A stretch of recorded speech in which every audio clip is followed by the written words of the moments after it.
Els Badalona Dracs reben a Montigalà el Sueca Racers. L'equip del País Valencià ha perdut tots els partits que ha disputat fins ara i ocupa la darrera posició de la classificació.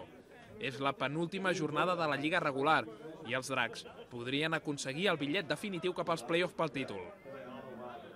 Els badalonins són quarts ara mateix i l'opció d'assolir la tercera plaça és molt complicada. En aquest cas, la semifinal enquadraria els Dracs amb els líders actuals, els Ossos de Madrid. El partit serà dissabte a les 5 de la tarda al camp de la Travessera de Montigalà. D'altra banda, les Drac Girls reben les Mustangs en la tercera cita de la temporada.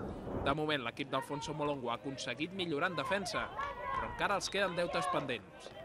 El nostre objectiu del proper partit és aconseguir anotar un touchdown, que voldrà dir que les coses d'atac van funcionant.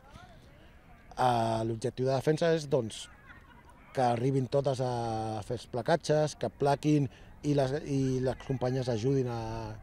Més que res, la clau de la defensa és la unitat. La cita del futbol americà femení serà diumenge a les 4 de la tarda a la Travessera de Montigalà.